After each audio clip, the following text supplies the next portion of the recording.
एक बार लोग सरकार मेरी की जय बोलो जय हो जय हो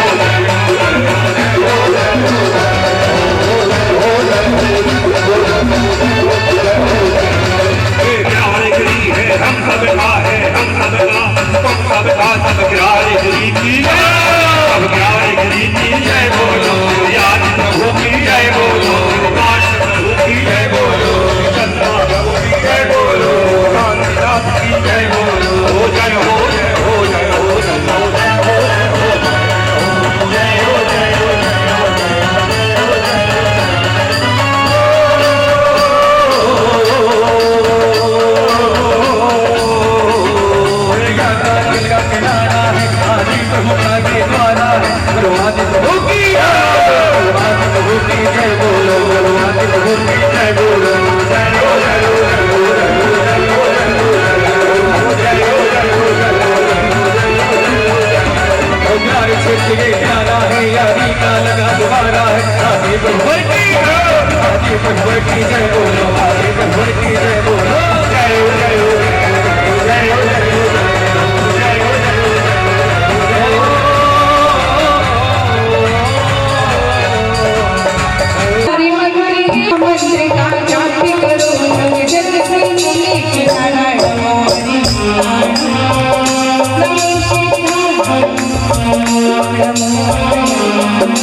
आवश्यकता है ओ वर्तमान को वर्तमान की आवश्यकता है। हिंसा पीड़ित विश्वरा है महावीर की सकता है। हिंसा पीड़ित विश्वरा है महावीर की सकता है। वर्तमान को वर्तमान की आवश्यकता है ओ वर्तमान को वर्तमान की आवश्यकता है। आवश्यकता है कि नहीं है? किसकी आवश्यकता है वर्तमान को? वर्तमान की। थोड़ा अपने मुखारबिंद को भी पवित्र करते हुए बोलेंगे, हिंसा पीड़ित विश्व राह महावीर की तकता है, हिंसा पीड़ित विश्व राह महावीर की तकता है।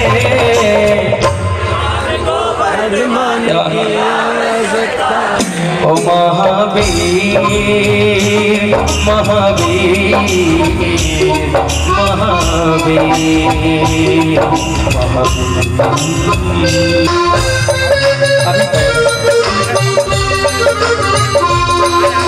हिंसा के बादल छाए संसार पर, सर्वनाश के दुनिया खड़ी कगार पर। नहीं शस्त्रों में अब शस्त्रों में होड़ है, मानवता रोती है अपनी हार पर। महावीर ही बदबूलों को समझा सकता है, महावीर ही बदबूलों को समझ सकता है। आवश्यकता है वर्तमान को वर्तमान की आवश्यकता है। भाव की डोर से करो कटाक्ष सभी जीवों की ओर से, पाओ प्रभु को भक्ति भाव की डोर से, करो कटाक्ष सभी जीवों की ओर से। बीत रागी दुखों के दुख पर जान दो, हमको करो कटाक्ष कृपा की ओर से। प्रभु के नैनों से करुणा का नीर झलकता है, प्रभु के नैनों से करुणा का नीर झलकता है।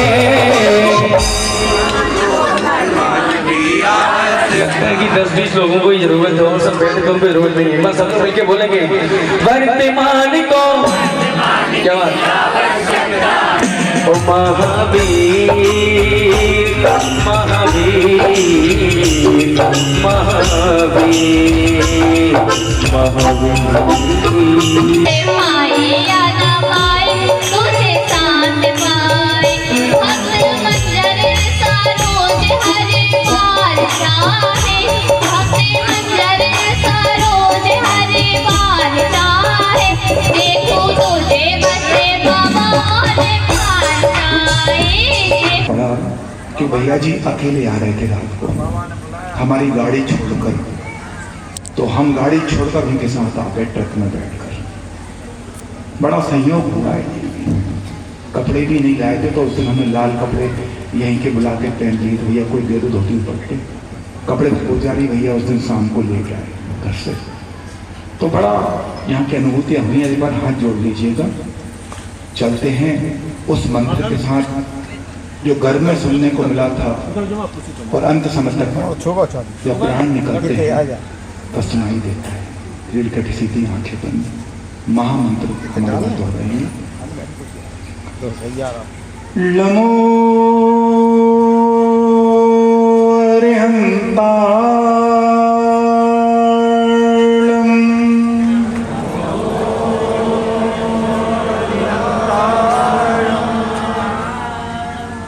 नमो सिद्धार्णं,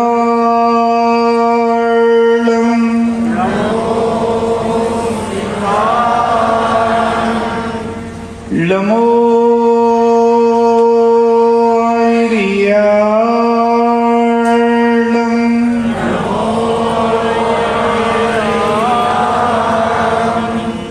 नमो वज्रायाणं,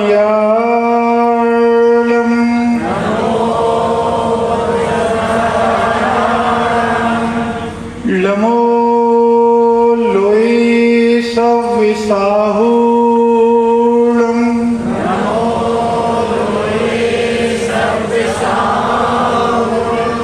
बोलो पंच परमेष्टि भगवान की, मूलनायक आदिनाथ भगवान की जय, भगवान के समूह शरण की। आचार्य भगवान श्री विद्यासागर जी गुरुदेव, आचार्य भगवान श्री समय सागर जी गुरुदेव की, दाश्याम जन्माणी माता की, श्री चक्र महामंडल विधान की।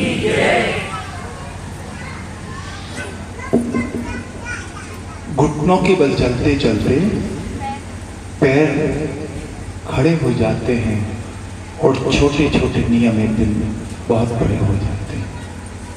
ये छोटी शुरुआत मैं देख रहा हूं कि जब आया था तब नज़ारा कुछ और था, और जब कल विदाई की बेला है तब नज़ारा कुछ और है। जीवन ऐसा ही है, जागता इस चल न जाने सुख तेरा पूरा होना, सब सपने देख रहे हैं, विधान करना विधान करना विधान करना। आप महीनों से सोच रहे होंगे कल हो जाएगा, वहां पर जाना है क्या होगा कैसे होगा, हो गया देख लिया। अब समेटना क्या है ये कल तय करना। विधान भी हो गया, कल विदा भी हो जाएंगे। जागता रे चल न जाने सुख तेरा पूरा हो ना हो। नीड़ के पंछी उड़े, नीड़ के भिड़ के नीड़ के पंछी उड़े, फिर बसेरा हो ना हो। हम मनुष्य लाचार हैं, उठते समय के सामने। समय निकल गया, 5 दिन 50 साल 70 साल। हम मनुष्य लाचार हैं, उठते समय के सामने। कौन जाने रात बीते, कल सवेरा हो ना हो। कौन जाने रात बीते। जीवन क्षणभंगुर है। एक न्यूज देख रहा था, 20 साल के युवा छतरपुर में जैन समाज का हृदयघात से खत्म हो गया। एक न्यूज देख रहा था, एक पिता की 3 पुत्रियां, 12 साल 14 साल 16 साल, गाजियाबाद के पास। पिता ने मोबाइल छुड़ाया, गेम में बीमार हो गई थी, खेलते खेलते अलर्ट हो गई थी। तीनों 16वीं मंजिल से कूद के तीनों खत्म हो गए एक साथ। झूठे जगते सपने सारे, झूठी मन की सब आशा, सारे सपने जिनके लिए देख रहे थे। एक लोग का बच्चा जैन समाज का छतरपुर का, सारे सपने चले गए। बच्चा नहीं गया, सपने चले गए। पूत कपूत तो क्या धन संचय, पूत कपूत तो सपूत तो क्या धन संचय। उनके लिए तो संचित किया था, लेकिन धर्म कुछ और है। धर्म कहता है अपन को अपनी चीज पकड़ना है। कैसे पकड़ना है? बाहर एक मूर्ति लगी है प्रवेश द्वार पर। मेरी पहली हुई पहला ग्रंथ पढ़ा हुआ, मैंने 3 चरित्र पढ़े। मेरी जीवन गाथा बड़नी जी की, चायते चक्रवर्ती आचार्य शांति सागर जी की, और विद्यासागर से विद्यासागर आचार्य विद्यासागर जी। तीनों अद्वितीय हैं।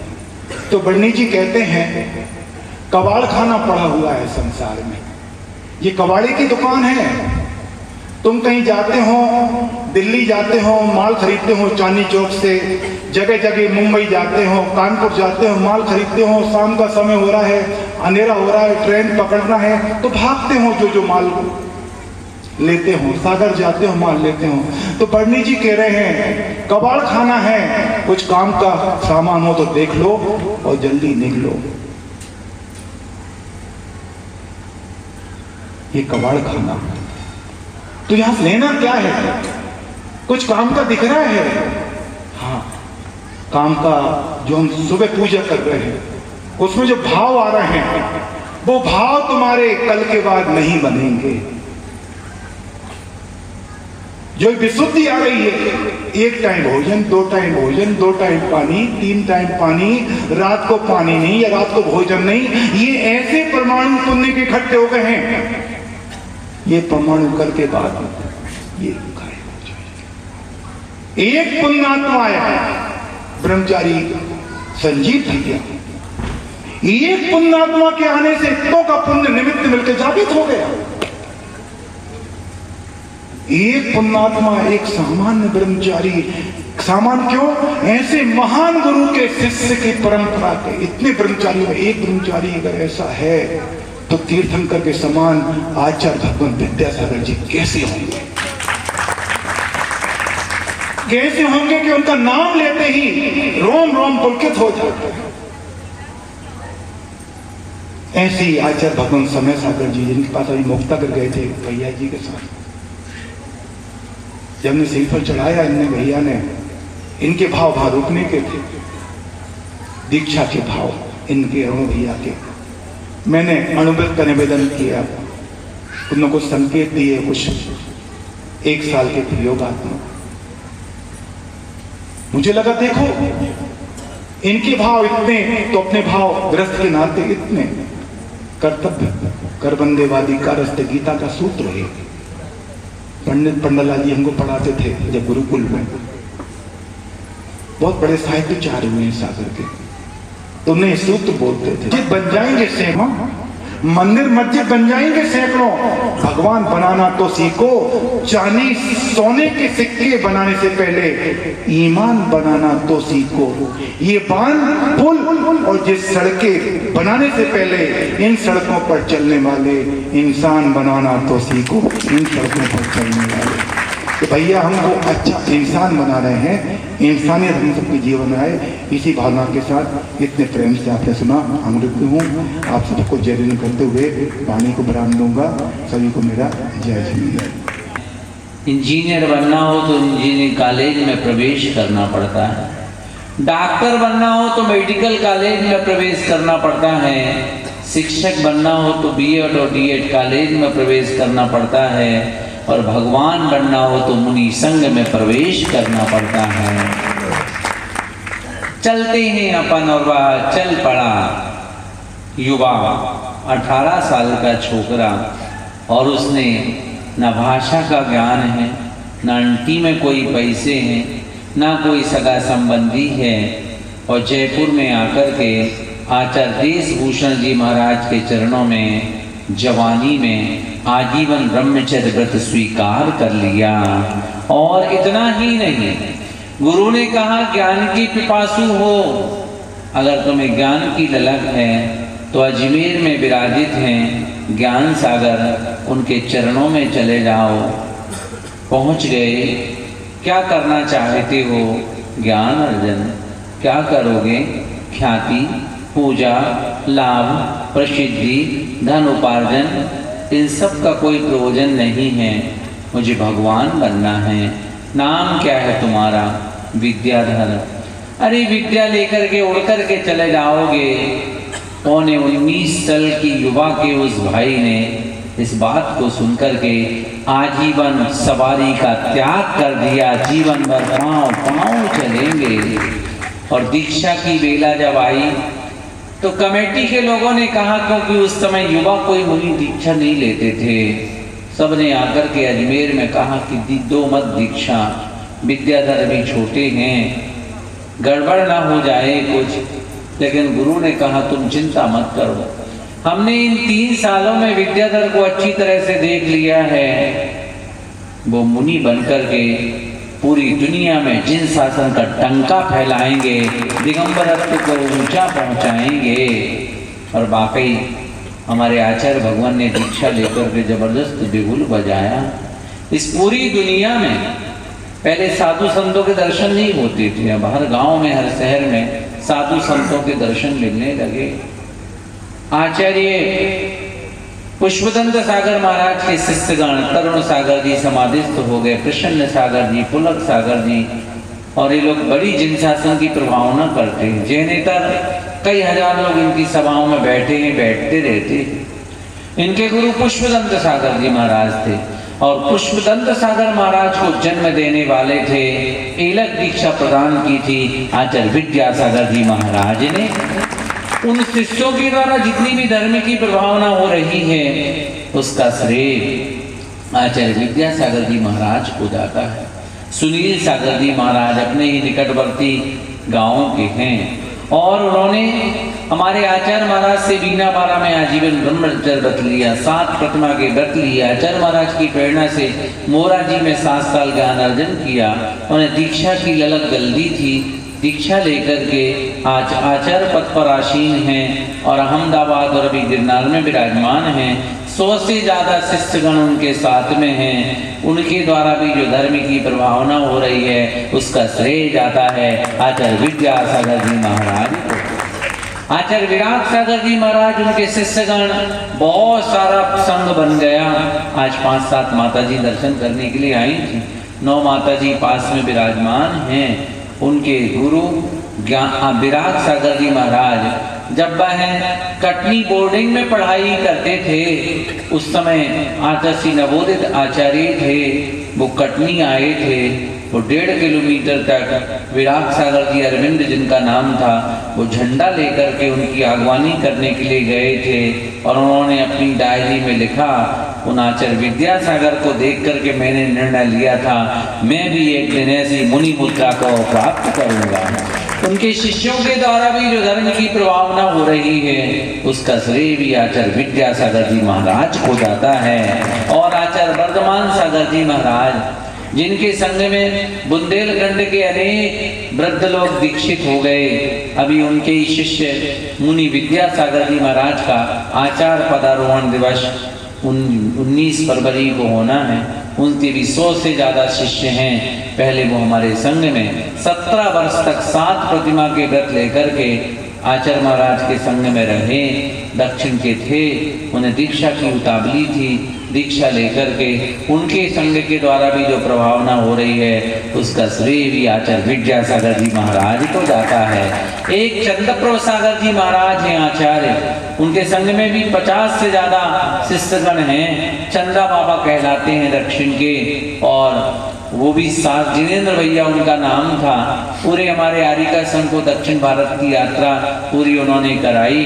7 वर्ष तक 7 प्रतिमा के व्रत लेकर के आचार्य महाराज के संग में रहे और वहाँ दीक्षा लेकर के धर्म का बिगुल बजा रहे हैं। उसका श्रेय भी आचार्य विद्यासागर जी महाराज को जाते हैं। एवं शिखर जी में थे कितने सारे पिछीधारी, मेरे को मर्यादिक माता जी आई, संस्तुति सागर का माता जी का नाम था, बरेला की हैं। उन्होंने हमारे साथ जाकर के आचार्य विद्यासागर जी महाराज से 3 प्रतिमा के व्रत लिए थे। उनकी बेटी आरिका शैलमती माता जी आदर्शमती माता जी के संग में हैं। तो माता जी कह रही थी आचार्य से दीक्षा मिलती ने तो हम आओ तो सौभाग्य, तो हमें आचार्य विद्यासागर महाराज से दीक्षा मिल गई। हम तो आनंद लूट रहे, ताली बजाओ ना यार। गृहस्थ होकर के भी 4 बच्चों को जन्म दे करके भी छुल्लिका बन करके धर्म ध्यान में लगी हुई है। हम कई स्थानों पर जाते हैं जहाँ बूढ़ी माताएं, बूढ़े वृद्ध लोग मेरे को मिलते हैं, हरिका के रूप में, छुल्लिका के रूप में, छुल्लक के रूप में। वो हमसे कहते भैया जी पहचान गए, हम तुम्हारे विधान में बैठे थे, हम 7 प्रतिमा लाए थे, हमने विद्यासागर से लाई थी, फिर हमने दीक्षाएं पे ले लाई, हम खूब अच्छा धर्म ध्यान चल रहा है। मतलब पूरी दुनिया में हम देखते हैं धर्म का जो विगल बज रहा है। शुल्लक ध्यान सागर जी महाराज जाति के जैन नहीं थे और वो दीक्षित होकर गए। MBBS किया था उन्होंने, और उनकी कभी 12 भावना मोबाइल फोन पे सुनना ही चाहिए सबको, और वैराग भावना सुनना ही चाहिए। उनके द्वारा उनका ऐसा मीठा स्वर है, सब संगीतकार फैल हैं। सहस्रनाम ऐसा शुद्ध उच्चारण पूरी दुनिया में अच्छों को नहीं मिल सकता। जैसे पन्नालाल पंडित जी से लगातार 8 साल मढ़िया जी में रह करके संस्कृत का ज्ञान किया, आचार्य महाराज से सिद्धांत का ज्ञान किया, और जब वो रामायण, जैन रामायण पर व्याख्यान करते हैं, 25-25 हजार व्यक्ति, हम गुजरात में उनके साथ 2 महीने रहे, ज्ञान अर्जन करने के लिए गए थे। हम सरवार सिद्धि और कार्तिकीय अंतरिक्षा हमने उनसे पढ़ी, और उसमें उन्होंने एक बार जब रामायण की थी हिम्मत नगर में, 25 हजार लोग बैठते थे। जैन तो 5 ही हजार हुई हैं, 2 ही हजार हुई हैं, पूरे चेने तक लोग बैठते थे और ऐसा धर्म का बिगुल बजाते थे, देख करके दिल कांप जाता था। और पूरा तुलनात्मक अध्ययन करके कि वैष्णव संप्रदाय में क्या कहा है, जैनिज्म में क्या कहा है, और देखो जैनिज्म का यह पक्ष कितना मजबूत है। और ऐसी मीठी बातें बोलते थे, कटाक्ष होता ही था पर अपनी बात कह देते थे। वैष्णव संप्रदाय बोलता है हनुमान जी की पूछ थी, जैन मत भी बोलता है दिगंबर, उनकी पूछ थी। जैन मत वाले बोलते हैं हर कार्य में हनुमान जी की बहुत पूछ थी, और वहाँ कहा जाता है कि पूछ थी क्या अच्छा है, श्रोतागण स्वयं निर्णय ले लें। बंदर का रूप था, ऐसा वैष्णव संप्रदाय बोलते हैं। जैन धर्म में कहा है वो बानर वंशी थे, उनके वंश का नाम बंदर था। वो तो कामदेव थे। कामदेव तो बहुत सुंदर होते हैं। अब दोनों में से क्या ठीक होगा कि हम निर्णय क्या लें, सुनने वाले श्रोता स्वयं निर्णय ले लें। ऐसी बात करे, ताली बजाओ यार, बजाओ यार। ऐसी बात कह करके ऐसे जैनिज्म को परोसते थे, देख करके मन आह्लादित हो जाता था। जबरदस्त आचार्य महाराज काम करके चले गए, अल्पायु में चले गए। 10 वर्ष और रहना चाहिए थे, लेकिन क्या कर सकते, होने को टाल कौन सकता है। इन सब चीज़ों को लेकर के तो अपन ये विचार करें, जब ये बड़े बड़े दिग्गज आचार्य चले गए, विद्यासागर जी चले गए, विराट सागर जी महाराज चले गए, तो हम और आप कौन सी खेत की मूली हैं। सुन रहे कि नहीं सुन रहे, बोलो ना। जीते जागते ही थे। 1 महीने पहले कोई उनसे मिलेगा तो कोई कह नहीं सकता था कि ये चले जाएंगे दोनों आचार्य, और चले गए। जब भी चले गए तो अपन कौन दिन चले जाए, अपनी औकात का है, समझ रहे हैं ना। कौन दिन चले जाएं कुछ भरोसा नहीं है। अपनी प्राण स्तन से निकले उसके पहले ऐसा कुछ कर लें कि कुछ स्तन से बंधे हुई आत्मा के पाप निकल जाएं, तो बहादुरी होगी। ऐसे कुछ कार्य करते चले जाएं, पाप के बोझ से अपन हल्के हो जाएं। उन पाप के बोझ से हल्के होने के ही ये सर्व साधन हैं।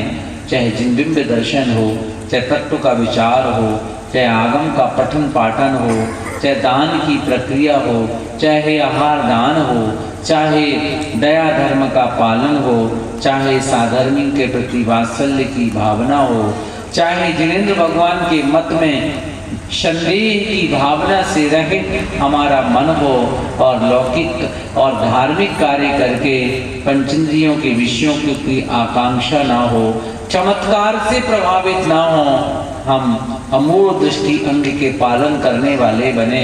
हम विचलित हुए धर्मात्माओं को धर्म के मार्ग पर स्थित करें, उपूहन अंग का भी पालन करें। हम धर्म की प्रभावना करने के लिए हमेशा उत्सुक रहें, और साधर्मी के प्रति वात्सल्य की, धर्मी से गौवच्छ प्रीति सम, धर्मात्मा के प्रति वात्सल्य की भावना बना करके रखें। किसी ने अपने ऊपर थोड़ा सा भी उपकार किया हो तो उस उपकार को कभी विस्मृत ना करें, विस्मृत ना करें, कृतज्ञ ना बने, कृतज्ञता ज्ञापित करते रहें। आज सम्मान समारोह तो अब कल सुबह करवा देंगे 20 मिनट का समय लेकर के, अभी उसको थाम लेते हैं। अभी हम ही को प्रवचन कर लें दो, दिल से कर ही लें दो आया, कल हम चले जाए और तुम्हारे भी चले जाए हो दे हम आओ वो काम। सो थोड़ी देर हम कह ही लेते हैं कि देखो सबके भले का भाव बना करके रखना, भूलना नहीं चाहिए कभी। वह बेटा तो बड़ा वफादार था, उसके तो रोम रोम में माँ बैठी हुई थी, और बेटे ने कहा कि माँ करता तो व्यापार हूँ, दुकान नहीं चलती। बेटा बहुत मेहनत करता था लेकिन दुकान चलती नहीं थी, उतनी नहीं चलती थी जितनी वो मेहनत करता था। माँ ने एक दिन कहा कि बेटे 2 चीज़ों के लिए चिंतित हूँ मैं। एक तो तुम्हारी शादी कैसे होगी, क्योंकि घर में कोई पुरुष है नहीं, किससे कहूँ, ना तो तुम्हारे कोई संबंधी हैं, चाचा नहीं है, ताऊ नहीं है, वो मामा नहीं है, कोई नहीं है। मैं चिंतित रहती हूँ कि तुम्हारा विवाह होगा कैसे। लेकिन विवाह तो मेहनत से नहीं होता, पुण्य से ही हो जाता है। पुण्य से संसार की हर वस्तु मिल ही जाती है, और जिसका ज़्यादा पुण्य नहीं होता है वो शादी ही नहीं कराता है। नहीं समझ रहे, पुण्य से मिल जाती है लेकिन तीव्र पुण्यशाली व्यक्ति तो विवाह ही नहीं कराता है। दोनों बातें। मैं ऐसा तो नहीं जो तुमसे बोल रहे, तुमसे नहीं बोल रहे, हम तो बात बता रहे हैं, तो प्रवचन कर रहे हैं, बात समझना। और उसने कहा कि माँ ने कहा कि बेटे दूसरी चिंता ये है तुम्हारी दुकान कैसे चलेगी। हम तो नहीं बता पाएंगे बेटे, सामने एक सेठ जी रहते हैं, उनकी दुकान खूब अच्छी चलती है, बहुत अच्छे सेठ जी हैं, तुम्हारे पिताजी के पक्के मित्र थे, रोज घर में घंटे भर बैठते थे। लेकिन जब से पिताजी गए हैं संकोच वशात वो अपने घर के देहरी पर नहीं आते, लेकिन अपने प्रति उनकी भावनाएं बड़ी पवित्र हैं। तुम जाओ जरा उनसे दोनों चीज़ें कह आओ, एक कुंडली लो और अपनी कुंडली दे करके आ जाओ। बस दे देना, इतने में वो कह देना कि माँ ने कहा है ये आप रख लीजिएगा। इतने से वो मेरे भाव को पकड़ लेंगे कि मेरी जवाबदारी है, कहीं कोई बेटी हो तो मेरे बेटे की शादी करा दो। ठीक है, बेटा ने कहा मैं चला जाता हूँ। और उनसे ही पूछ के आना कि जिसकी दुकान तुम्हारी है उसकी दुकान उनकी है, उनकी दुकान में भीड़ ही लगी रहती है, तुम्हारी दुकान में ग्राहक ही ज़्यादा नहीं आते। तो उनसे पूछ के आओ, समझ के आओ कि दुकान अच्छी चलेगी कैसे। माँ जरूर जाता हूँ। बेटा चला गया। पिताजी को तो देर नहीं लगी समझने में, उस घर के पिताजी को। उनका बेटे आओ, मुझे बहुत खुशी हो रही है कि तुम मेरे आज घर आए हो और तुम्हारी दुकान नहीं चलती, मुझे तकलीफ है। तुम मेहनत पूरी करते हो, सामान भी अच्छा रखते हो, तुम ईमानदार भी हो, रोम रोम में ईमानदारी बैठी है तुम्हारी, और पुण्य भी खूब करते हो, दर्शन भी करते हो, पूजा भी करते हो, दान भी देते हो।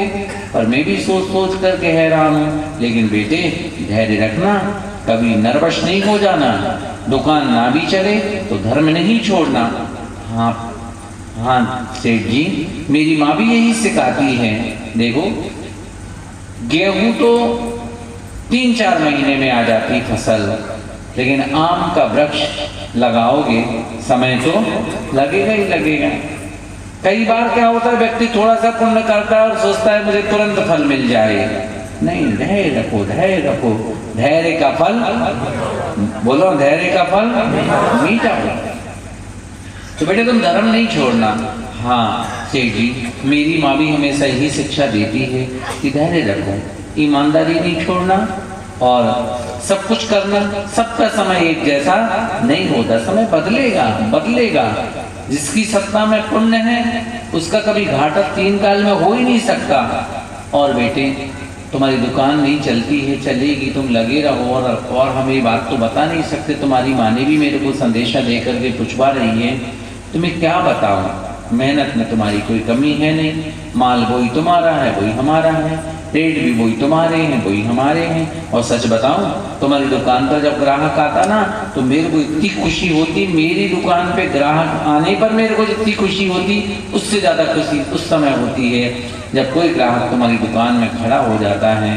अब मैं ये तो नहीं बता सकता कि और आगे दुकान कैसे चलेगी, लेकिन नगर के बाहर एक संत महाराज आए हैं, बहुत ऊंचे, बहुत तपस्वी हैं, बहुत निरीव वृत्ति के हैं। वो जो कुछ बोलते हैं सटीक बोलते हैं, उनका सुझाव सबके लिए बड़ा कार्यकारी होता है। अरे उनके दर्शन से ही आपत्तियां टल जाती हैं और उनकी सलाह तो सबके लिए लाभदायक होती है। चले जाओ। ठीक है सेठ जी, चला जाता हूँ। सुनो, तुम जा रहे हो तो मेरी दुकान इतनी ज़्यादा चलती है कि मैं जा नहीं पा रहा। कहा भैया काहे जाने लगे यार तुम, बैठो यार, मैं पूरी हो जान दो, छूट गई सी कहानी है हमारी तो। सही बताऊं, मेरे जैसे मैं भैया कह रहे थे नवीन भैया, हमें अच्छा लग रहा, ऐसे मैं दिल की बात बताऊं, मेरे रोम पुलकित हो रहे हैं आप सबके बीच में रुक करके। सही कह रहा हूँ, इतनी जोर से ताली नहीं बजा जितने चौ में लग रहा है। अब हुआ ऐसा कि सेठ जी ने कहा कि तुम जा तो रहे ही हो, गाड़ी वाला भैया आ गया, तेई को बुला था। एक और भाई कहाँ गए थे? अच्छा ठीक, नहीं बैठ। और सुनो, हम एक और बता रहे हैं, तुम्हें तो मालूम ही है, इकलौती मेरी बेटी है, 19 साल की हो गई है, 3 साल से चिंतित हूँ, शादी हो नहीं रही है, और पता ही है बचपन से गूंगी है, बोलती नहीं है। तो उनसे पूछ लेना कि बेटी की शादी किस दिशा में होगी, वो बताते ही है तो ये वाला भी उत्तर दे दें, थोड़ी सा उनको धैर्य मिल जाए। और बेटी की शादी होगी भी कि नहीं होगी ये भी पूछ लेना। मैं तो चिंतित रहता, बहुत ज्यादा चिंतित है। पूछ लूंगा सेठ जी, मेरे को क्या दिक्कत, जा ही रहा हूँ तो आपका सवाल जरूर पूछूंगा। आगे बढ़े। वह व्यक्ति तो बीच में एक किसान मिला। तो किसान ने कहा कि कहाँ जा रहे हैं? उन महाराज जी के पास जा रहे हैं, वो बहुत तपस्वी हैं, उनके आभा मंडल। अरे वो तो मैंने भी उनकी प्रशंसा बहुत सुनी है। तो सुनो, हमारा भी एक सवाल है। हमारा सवाल तो है कि हमने आम के वृक्ष लगाए हैं, 7 साल हो गए, एक में भी फल नहीं लग रहा हो, और हमारे भैया ने गेहूं के हर साल बोरा भर भर कर ले जा रहा हो। हमारा तो माथे ही घूम रहा हो कि वही पूरी पूंजी तो लग गई और 1 रुपया भी आ नहीं रहा हो। उनसे जरा पूछो कि ये फल लगे ये में कहने लगे, जितनी एकड़ जमीन की पूरी में आम के हमने वृक्ष लगाए हैं, तो हुई है कहने हुई, नहीं तो जैसे अलग करें और दूसरी हम खेती करें, हमें तो रात रात भर नींद नहीं आ रही। ठीक है, तुम भी प्रश्न पूछ लें। थोड़ी देर और आगे चले तो एक रास्ते पर बैठे हुए चौराहे पर एक लंगोट वाले बबूत लगाए ऐसे बड़े बड़े बाल थे, वे साधु मिले डमरी बाजार। कहाँ जा रहे? उनके पास। अरे वे तो बहुत ही अच्छे प्रवचन थे, बहुत तपस्या उनकी तो बहुत नाम है। उन्हीं के प्रवचन सुन के तो हमारी हीरा जवाहरात की दुकान थी, छोड़ छाड़ के हम बाबा बन गए। लेकिन हमारा बिल्कुल मन नहीं लगे, वही पत्नी याद आत, वही बाल बच्चे याद आत, और हम तो हीरा लेके आए हैं तो सुरक्षित आए हैं हमारे। मन न लगो तो हम तो लौट दें, फिर भी अब जा रहे हो तो हमें तो डर लग रहा हो उनसे पूछ भी के लाने। अब तुम पूछ आई हो कि वे साधु तो बन गए, बाबा जी तो बन गए हैं, लेकिन मन लगा ही नहीं रहा है। ठीक है, तुम्हारी बात भी पूछ लें। अभी पहुंच गया वो व्यक्ति, तो उसने साधु के दर्शन किए। साधु से कहा कि हमको जिज्ञासाएं लेकर आए हैं, तो साधु का पूछ लो, कोई दिक्कत नहीं है। लेकिन सुनो भाई, मैं एक बार में 3 से ज्यादा सवाल का उत्तर नहीं दे सकता। लेकिन प्रश्न कितने हो गए? मुझसे बोलो ना। तो उसने कहा सेठ जी का छोड़ दो, और उनके सेठ जी को न छोड़ो। कैसे? हम तो जा सोच रहे कि शादी कैसे हुई है, और शादी के बाल बच्चे भी हुई हैं, ये तो हुई है नहीं समझ रहे, और फिर ऐसी हमारी समस्या आ जाए तो बहुत गंभीर है। तो जो तो प्रश्न सेठ जी की समस्या को हल करा वो तो बहुत ही जरूरी है। तो ठीक है, सेठ जी का प्रश्न जरूर पूछ लेंगे। फिर आगे बढ़े, कहने लगे अब किसान को छोड़ दो। कहने लगे किसान को छोड़ दें तो और ही लपड़ा है। ऐसे में तो किसान को अगर सही में फसल नहीं मिले तो फिर लोग खेती न करें, और खेती न कर तो हरियाली नहीं हुई है देश में, और हरियाली नहीं हुई है तो खुशहाली नहीं हुई है, क्योंकि सारा व्यापार तो कृषि से ही लगा हुआ है। सेठ जी को सवाल तो जरूर पूछे, किसान को सवाल तो हम जरूर पूछ ले रहे हैं। तो फिर उन्होंने सोची अब साधु ही को पूछ ले, छोड़ दे। तो उनकी साधु को भी छोड़, वो घर में ठीक नहीं है। कैसे भी तो कहते हैं हम जहाँ सोच रहे कि हमारी दुकान कैसे अच्छी चले, और उनकी चलत की दुकान हीरा जवाहरात थी, वे तो छोड़ के आए और उनको मन नहीं लग रहा हो। माना दुकान चला भी से ज्यादा महत्वपूर्ण, तो दुकान छोड़ वो है, और अब उनको मन नहीं लग रहा तो पहले तो उनको विकल्प दूर कर वो ठीक है। तो उन्होंने ठीक है, हम अपना अगली बार में पूछ ले हैं। अब हम तो साधु को पूछ ले रहे, 3 ही प्रश्न पूछ ले, 3 ही जवाब दे दिए उनने। लौट के आए, सबसे पहले को मिलो। अरे बताओ को मिले? साधु मिले। साधु ने पूछी पूछी थी उनने बताया है कि परिग्रह दुख का कारण है। देखा दीक्षी में दीक्षा ले रात का, देखा दीक्षी में दीक्षा ले वो घर के न घाट के, नहीं समझ रहे? तो अच्छे कल्याण की भावना से दीक्षा ली नहीं है उनने। तो लगे मन कैसे, और घर से हीरा जवाहरात लेके आए हैं, लंगोट में फंसाए रहे 24 घंटा। ध्यान करे बेटा सुलह हीरा गिर तो नहीं गो। हम क्या बिल्कुल सही है, बताइए हम 24 घंटा वही में दिमाग लगो रहे। हम तो रोटी लो खा तो बैठी किया तो नहीं गिरा गई हमारी, और हम ला ऐसे आते कि मान लो बनने लगो, और बाल बच्चों ने तो सुनिए था हमें तो कम से कम इतने हीरे जवाहरात तो बन ही रहे। कहले बिल्कुल बात पकड़ में आ गई। जो सब परिग्रह छोड़ो जब इसमें है, कहले देख बेटा लंगोट छोड़े थे, मुझे बाल आल सब कटवाए ले, केस लॉन्च करे ले, जो सब तो ठीक है, लेकिन अब जो डिबिया का कहते ही ले जा। तो ठीक है ले रहे सुनने, डिबिया ले रही हो, डिबिया मिल गई काय की, हीरा नहीं सोने भी तो जवाहरात भी तो सब रो। तो अब लेके आगे बढ़ो तो को मिलो किसान वो मिलो, किसान मिलो।